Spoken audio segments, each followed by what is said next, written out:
y pruebas de glicemia, ¿no? Ya habíamos revisado un poco, vamos a hacer un recuento, ¿no? Vimos el tema de índice de masa corporal, cómo sacarlo, las fórmulas, ¿no? Perímetro abdominal, la tipología que les dije que es importante para clasificar al paciente según el tipo de cuerpo que tiene, y el síndrome metabólico, que es la etapa previa, ¿no? La etapa previa al desarrollo Recording in progress. de diabetes, ¿no? De diabetes mellitus tipo 2 en este caso, ¿no?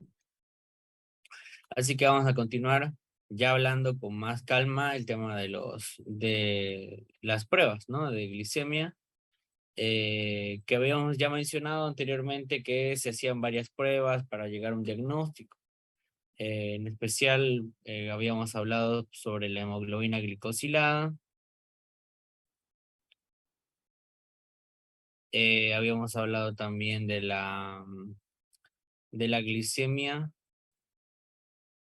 en ayunas. También hablamos sobre la glicemia al azar. Y hablamos sobre la hemoglobina glicosilada, glicemia en ayunas, glicemia al azar y en este caso sería la glucosuria. ¿Listo?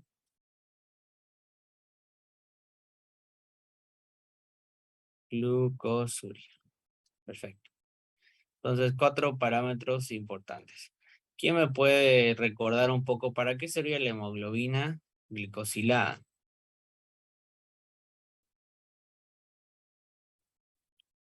Hemoglobina glicosilada. ¿Para qué me servía la hemoglobina glicosilada? ¿Quién me hace acuerdo? ¿Y por qué es tan importante cuando hablamos de pruebas de glicemia? A ver, ¿están por ahí?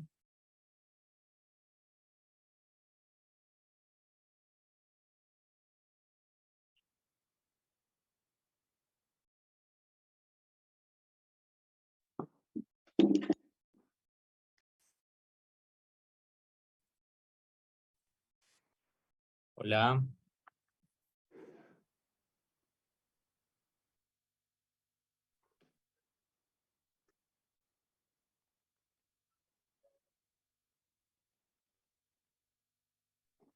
A ver, ¿No era esperen. para medir mejor la glucosa en la sangre?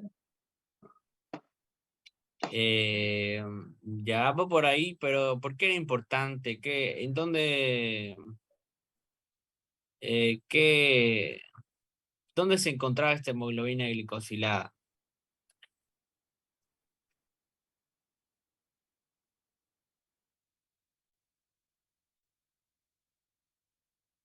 ¿Dónde se encontraba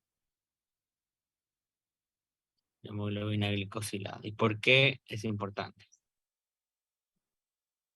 ¿No eran los eritrocitos? Exactamente, se encuentra en el eritrocito. En el eritrocito.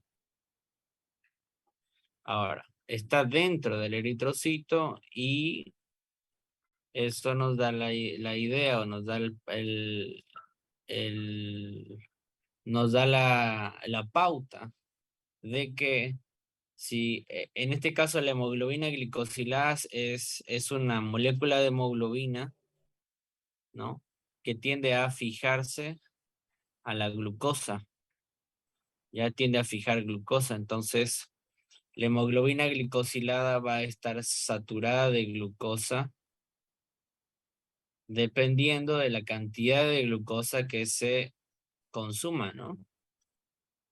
Es decir, que está en relación directa con la cantidad de glucosa que consuma el paciente, digamos, ¿no? Entonces, un alto consumo de glucosa deriva en un aumento de hemoglobina glicosilada, ¿no? Hemoglobina glicosilada.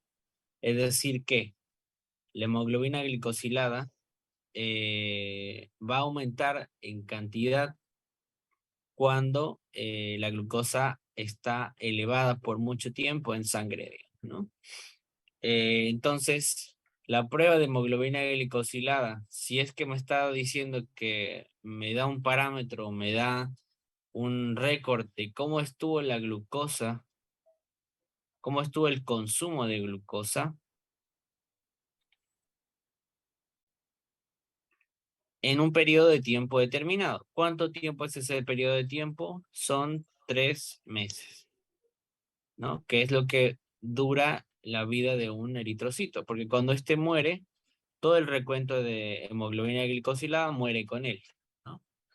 Entonces, ¿para qué me sirve la hemoglobina glicosilada? Me sirve para detectar o cuantificar cómo estuvo el consumo de glucosa en los últimos 3 meses, ¿no?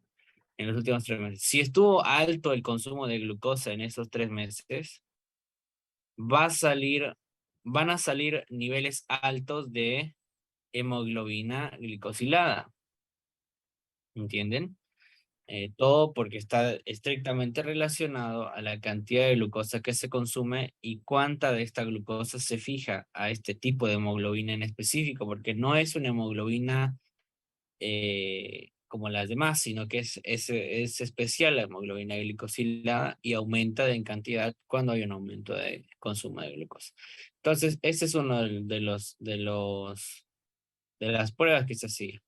Ahora, cuando me refiero a glicemia en ayunas, ¿a qué me estoy refiriendo? ¿Cómo se hace esta prueba?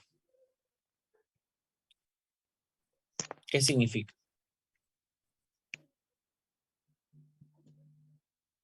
¿Qué más se acuerda? La ¿El glucosa valor normal de glucosa en sangre?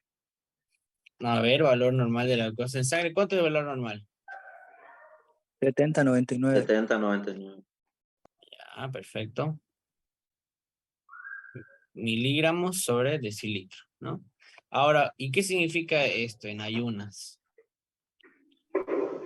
¿Cuánto es el tiempo de ayunas? 8 horas sin comer. 8 horas. 8 horas. Entonces, el paciente para hacer bien esta prueba de glicemia en ayunas tiene que haber transcurrido por lo menos unas de entre 6 a 8 horas sin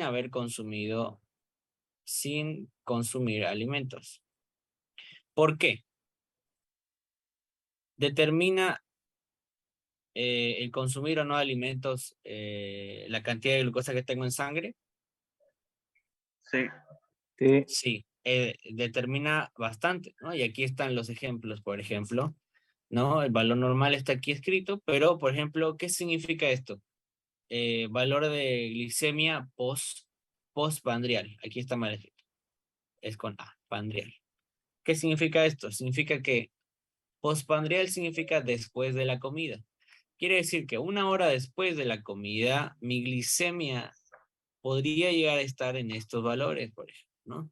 140 miligramos de decilitro, que no es anormal, ¿no? Es decir, es lo normal que aumente la glicemia en sangre en un periodo posterior a la alimentación, porque la comida tiene carbohidratos, tiene grasa, tiene proteína, entonces es normal que suba un poco la glicemia después de comer, ¿no?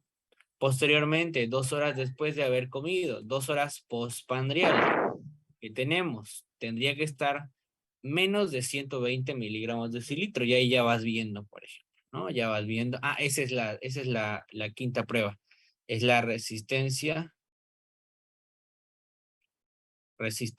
a carbohidratos, HC, ¿no? HC se resume hidratos de carbono, ¿no? Hidratos de carbono. Entonces aquí, por ejemplo, si ustedes ven un patrón así, digamos, el paciente comió a las 12 del mediodía, ¿no? Después de la primera hora, es decir, a la 1 de la tarde, probablemente su glicemia esté en 140 y un poquito menos, digamos, ¿no? Ahora, pero ya a las 2 de la tarde, su glicemia ya debería estar bajando. ¿Por qué debería estar bajando? ¿Quién me responde eso? ¿Por qué debería estar bajando la glicemia en sangre? Porque la insulina mete la glucosa en las células. Excelente. Porque está actuando la insulina. Insulina mete la glucosa ¿a dónde? A la célula. ¿No? A la célula. Entonces, baja la glicemia debido a que la glucosa deja de estar en la sangre y pasa a estar en la célula, ¿no?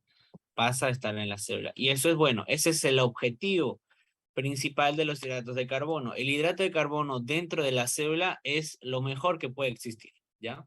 Es decir que el consumo de hidratos de carbono no es malo. Lo malo es que se acumule en la sangre, ¿ya? Eso es lo malo. Porque el hidrato de carbono dentro de la célula es la materia prima para formar energía. Es decir, eso es lo que mantiene activo todos los sistemas metabólicos, nerviosos, osteomusculares del cuerpo, ¿no? Pero ¿qué pasa aquí?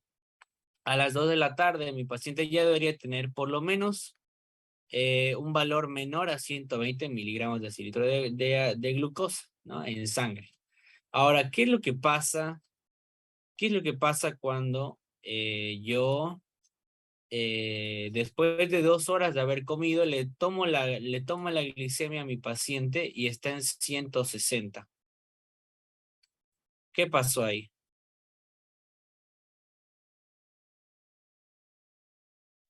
Podría ser Supongamos, diabetes. ya, a ver. Supongamos que aquí en la primera hora yo le tomé la primera vez, digamos, ¿no? Le dio el 160 la primera vez, supongamos, ¿no? Después de la primera hora. Miligramos de cilitro. Ah, yo ya lo vi medio raro, ¿no? Bueno, estaba un poco alto, pero bueno, ya. A las 2 horas yo le tomé de nuevo la glicemia y me salió el mismo resultado. ¿Qué puede estar pasando ahí? ¿Quién no está funcionando aquí? La insulina. ¿Resistencia a la insulina? La insulina. Excelente. La insulina no está funcionando. ¿Y esto cómo se denomina? Esto se denomina como la famosa y temida resistencia a la insulina. Eso, Auxi, ¿no es debido al receptor? Ahorita vamos a ver eso. Ahorita vamos a ver eso. En general, esencialmente es por el tema de receptores, ¿no? De receptores, ¿no? Pero ¿qué es lo que pasa aquí? Resistencia a insulina. El paciente está experimentando una hiperglicemia, porque 160 miligramos de cilitro, de por sí ya está por arriba del límite superior de glicemia, ¿ya? Eso, partamos por eso, ¿no? Además de eso, estamos teniendo una glicemia postprandial después de 2 horas. 2 horas es harto tiempo, ¿no? Después de 2 horas, el paciente sigue con la glicemia alta. Entonces, esta hiperglicemia tiene que tener una causa, ¿no? En este caso, la resistencia a insulina tiene 2 características. La primera característica de la resistencia a insulina es la hiperglicemia. Hiperglicemia. La primera característica. ¿Y dónde está la hiperglicemia? Aquí. En estos 160 miligramos de cilitro de glucosa que no han bajado, no han mermado. Y la segunda característica de la resistencia a insulina es lo que se llama la hiperinsulinemia. ¿Qué significa hiperinsulinemia? A ver, saquen su celular y investiguen el valor normal de insulina en sangre. Insulina en sangre. ¿Cuánto es? Tengo entendido que es entre 10 y 60 unidades internacionales. Bueno, la cuestión es que la hiperglicemia es el estímulo primordial para aumentar la insulina en sangre, es decir, para aumentar la liberación de insulina en sangre. Entonces, aquí se está haciendo un feedback, ¿no? Un feedback. ¿Cuál es ese feedback? El aumento de la glicemia en sangre aumenta la insulina en sangre. Es decir, que favorece la producción de insulina en sangre. ¿Para qué? Para mermar o para contrarrestar esa hiperglicemia, ¿no? Es como que quiere hacer algo para bajar esa glicemia. Entonces aumenta la secreción de insulina. Pero, ¿qué es lo que pasa aquí? La hiperinsulinemia va a desensibilizar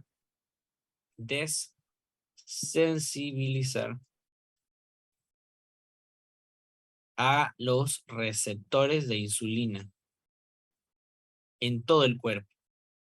Es decir, cuando hay mucho de algo, el receptor deja de reaccionar bien a esa molécula, ¿no? A esa molécula. Se desensibiliza, ¿no? Entonces, es lo mismo que pasa con lo que se llama la tolerancia. ¿Saben lo que significa tolerancia? Cuando yo tengo tolerancia a alguna sustancia, ¿saben qué significa?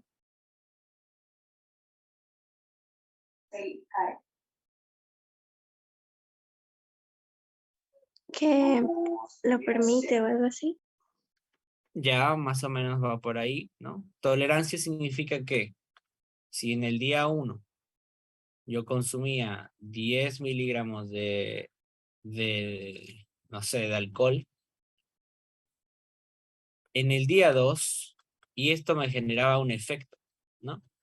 Un efecto placentero, digamos, ¿no?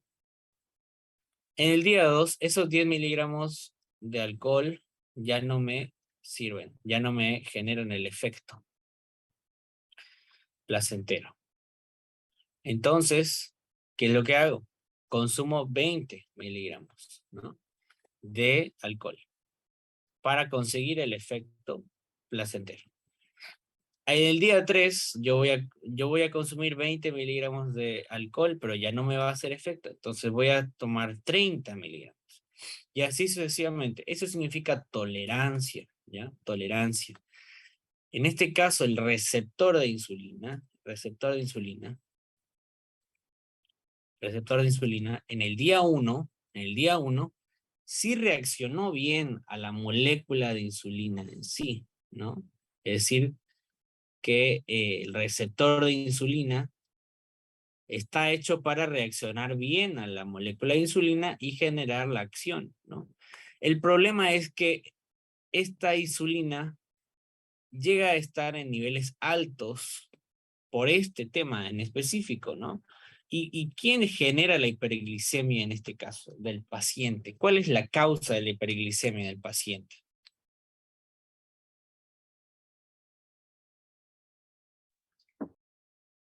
La alimentación. La alimentación. Excelente. Entonces, el paciente va a ser la causa primordial de su propia enfermedad.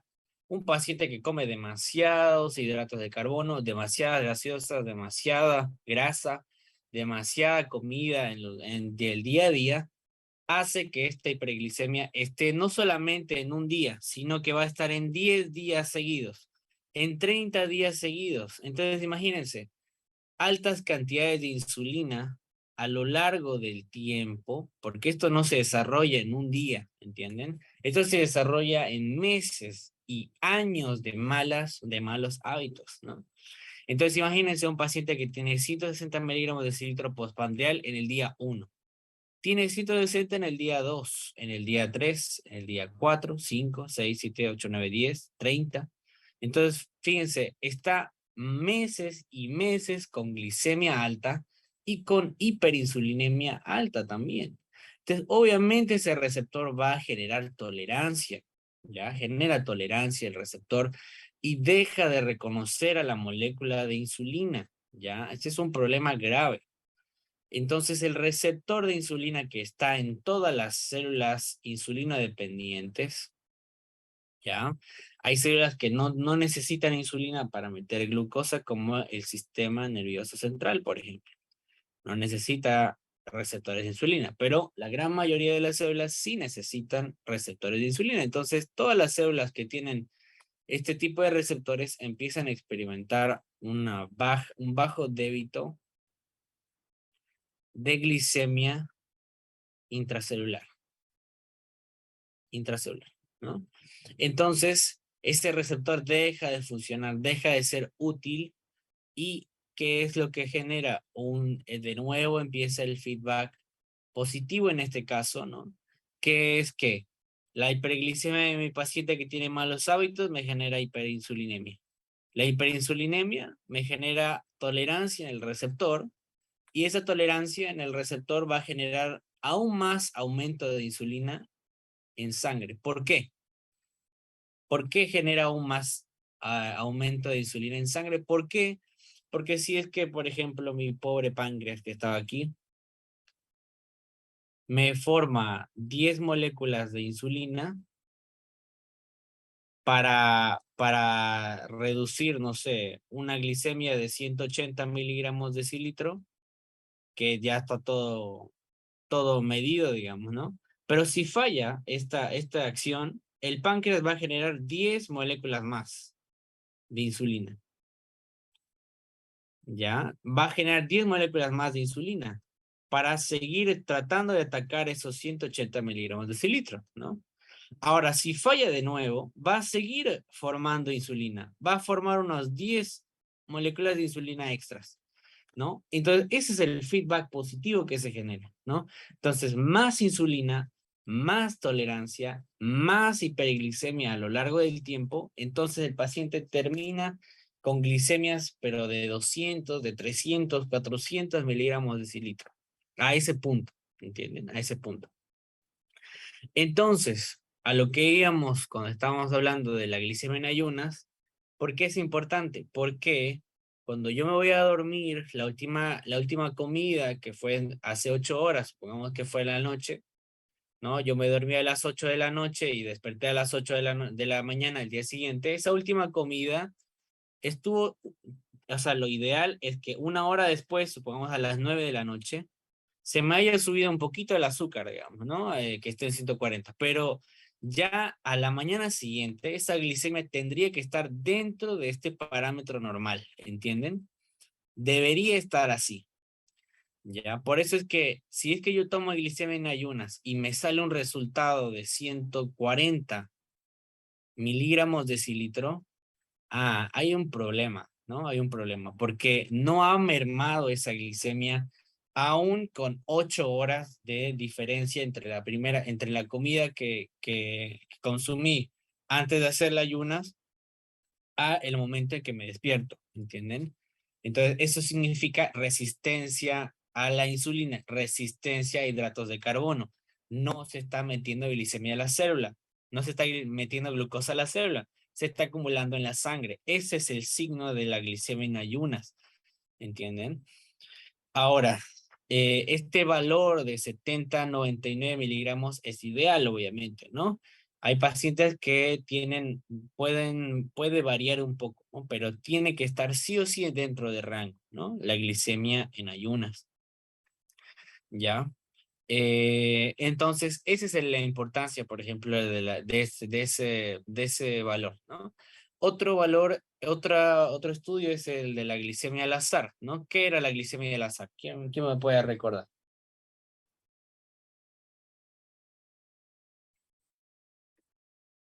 ¿Qué significa este estudio?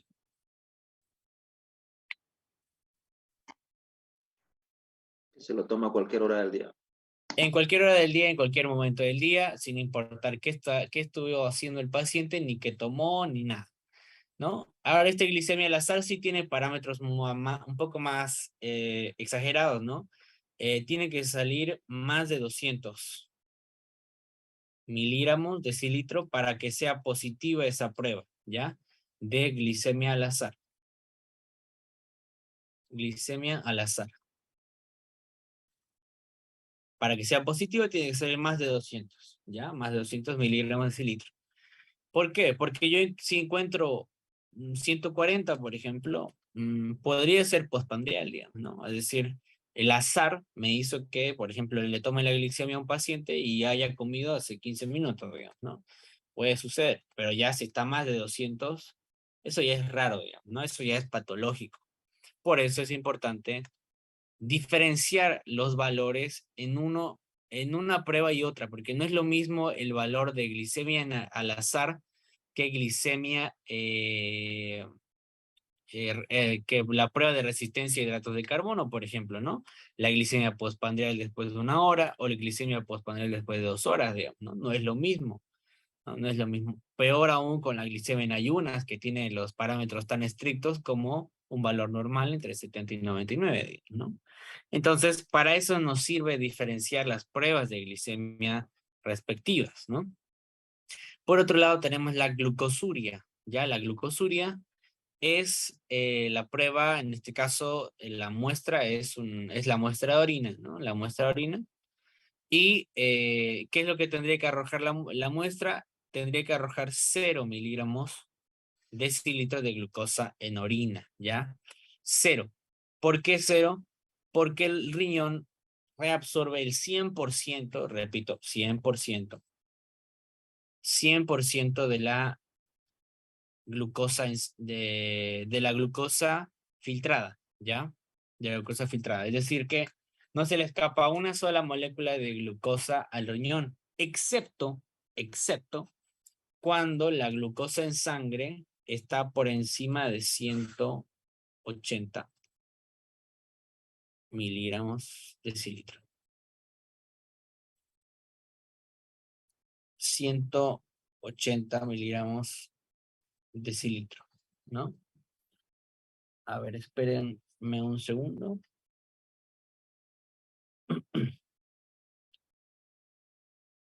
Voy a precisar el dato.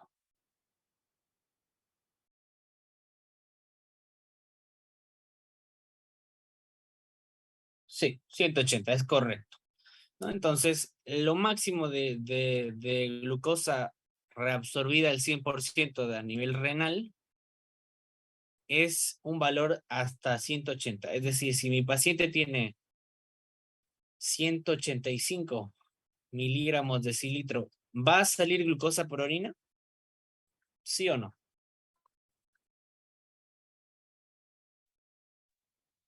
Sí, Sí, ¿Por qué? porque Pues, excede pero- lo normal. Porque está por arriba del umbral. Umbral renal auxiliar. A ver, ¿dónde hay una diapo sin nada? Oh, rayos. No, Ya, vamos a ponerlo aquí, ¿no? Entonces, 180 miligramos de decilitro es el umbral renal de glucosa. Ahora, ¿qué significa este umbral renal? Significa que en la nefrona tenemos el conducto, tenemos aquí el ovillo de la nefrona, ¿no? El glomérulo, tenemos el túbulo contorneado proximal, túbulo recto proximal, asa de Henle, túbulo recto distal, túbulo contorneado distal y túbulos colectores, ¿no? Y esto ya va al cáliz y bueno, esto ya va a la pelvis renal y afuera, digamos, ¿no? Bueno, lo que me interesa aquí es que en el túbulo recto proximal y en el túbulo contorneado proximal, es decir, estas dos primeras áreas, el área 1 y el área 2 de la nefrona, a nivel tubular, porque esto es un tubo, ya ustedes tienen que imaginarse a la nefrona como un gran tubo, ¿no? Por eso se llama túbulo contorneado, ¿no? Es porque es un tubo, literalmente, ¿no? Es un tubo que está así, ¿no? Vamos a dibujarlo así, tridimensionalmente. Y bueno, la cuestión es que en la pared de este tubito, en la pared, se encuentra un cotransportador, ¿ya? Un cotransportador. Este cotransportador se llama SLGT1A1, ¿no? SLGT1A1. Este cotransportador está en el área 1 y el área 2 de la nefrona. ¿Qué es lo que hace este cotransportador? Lo que hace es que a la molécula de glucosa la agarra y la reabsorbe, ¿ya? Entonces la saca de la vía renal y la manda a la sangre, porque todo este sistema de la nefrona está rodeado por vasos peritubulares, se llaman, ¿ya? Es decir, hay vasos sanguíneos rodeando la nefrona esperando a que algo le caiga, digamos, ¿no? Es decir, que los vasos peritubulares esperan a todo lo que se vaya a reabsorber, entre comillas, digamos, ¿no? En este caso, estos cotransportadores SLGT1A1, lo que hace es que captan la glucosa del túbulo, ¿no? Del túbulo, junto con una molécula de sodio, ¿ya? Con una molécula de sodio. Entonces, juntas funcionan como lo que se llama un cotransporte. Un cotransporte, o también llamado en bioquímica como simportador. Simporter o simportador, ¿no? Lo que hace es que utiliza la energía de dos moléculas conjuntas, en este caso la glucosa y el sodio, utiliza esa energía para atravesar una gradiente de concentración, en este caso es la gradiente de concentración del túbulo, ¿no? La cuestión es que reabsorbe esta glucosa y la lleva a la sangre, ya a la sangre, a la circulación peritubular, ¿no? Y eso va a la sangre sistémica, digamos, ¿no? Ahora, ¿cuál es el problema aquí? El problema es que la reabsorción de glucosa está mediada por una proteína. ¿Y qué característica tiene el transporte de proteínas? Una de las características que tiene el transporte de moléculas a través de proteínas es que tiene saturación. ¿Qué significa saturación en este caso cuando hablamos de receptores? ¿Quién me puede ayudar un poco?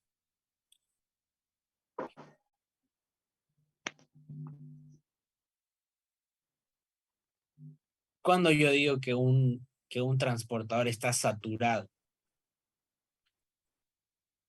Cuando el receptor no funciona. En este caso no hay receptores, es simplemente capta, ¿no? La glucosa. Se puede llenar. Cuando se llena, cuando se sobre trabaja ese transportador. Es el principio del ascensor, ¿no? Es el principio del ascensor que inicialmente puede transportar 10 personas, ¿no? Y si solamente hay 5 personas esperando, va a trabajar normal, ¿no? Las va a subir, las va a bajar y no va a haber problema. Pero si hay 200 personas esperando, obviamente no va a funcionar bien ese ascensor, digamos, ¿no? Va a funcionar muy lento y va a dejar a gente afuera, es decir, mucha gente se va a quedar sin utilizar ese transporte. En este caso, 180 es el valor máximo de glucosa para que funcione bien este sistema de cotransporte, ¿no? Para que funcione bien. Cuando hay más de 180, es decir, 185 o 190 o 200 miligramos de cilitro, este cotransportador de la nefrona deja de funcionar, se satura. Entonces, por un lado, sí reabsorbe esos 180, que es su valor mínimo, pero si hay 200, ¿cuánto sobra de 180? Si solo puede transportar 180 y hay 200, ¿cuánto sobra? 20. 20. Sobran 20 miligramos de cilitro. Y esos sobrantes, esos 20 miligramos sobrantes, son los que van a quedarse en el túbulo, se quedan en el túbulo, y el resultado es que esa glucosa que se queda en el túbulo se manifiesta en mi orina, porque yo la voy a orinar, esa glucosa que se quedó, ¿ya? Y va a estar ahí en mi prueba, en mi muestra de orina, ya va a estar ahí. Entonces, ese es el problema de la hiperglicemia, en este caso, cuando supera el umbral renal de glucosa, ¿ya? Ese es el problema. Por eso es que yo cuando veo glucosuria, es decir, glucosa en orina, ¿qué está infiriendo en mi paciente? Ustedes no le tomaron prueba de glicemia, es decir, no le tomaron glucosa en sangre, pero solamente tenían a mano la prueba de glucosuria. ¿Qué les dice a ustedes? ¿En cuánto estaría la glucosa de tu paciente que sale con glucosuria positiva? Un aproximado. En 185 o más. Bien, más de 180, ¿no? Exacto. Esa es la lógica que quería que entendamos con este ejemplo. Yo, sin tomarle la glicemia a mi paciente, pero sí haciendo la prueba de glucosa en orina, puedo inferir nada más, no asegurar, inferir que la glucosa de mi paciente está más de 180 miligramos de cilitro, porque ya sale en orina, ya sale en orina. Y este dato es un dato, es una constante, ya a eso me refiero, es una constante. Obviamente está sujeto a variaciones, ya no es que es exacta, hay pacientes, por ejemplo, con 200 que todavía no sacan glucosa en orina, ¿ya? Por eso hay excepciones, pero la regla me dice eso, ¿no? La regla, y van a ver que se va a repetir en varios pacientes, quizás en algunos no, pero en la mayoría sí, ¿ya? Porque eso está en el Guyton, por ejemplo, si es que lo revisan esa parte de nefrona, van a entender mejor, ¿no? Entonces, fíjense cómo es que yo sacando la glucosa en orina puedo darme una idea o una aproximación de la glucosa en sangre, ¿ya? Que es otra cosa. No es lo mismo decir glucosa en orina que glucosa en sangre, ¿ya? Así que esa es la prueba, por ejemplo, de glucosuria, ya muy importante que entendamos por qué se da ese umbral renal de glucosa y en qué me va a afectar esto para la próxima sintomatología de mi paciente diabético, ¿ya? Vamos a cerrar este Zoom porque ya se nos acabó el tiempo. Vamos a volver en 5 minutos, vayan a tomar un poco de agua.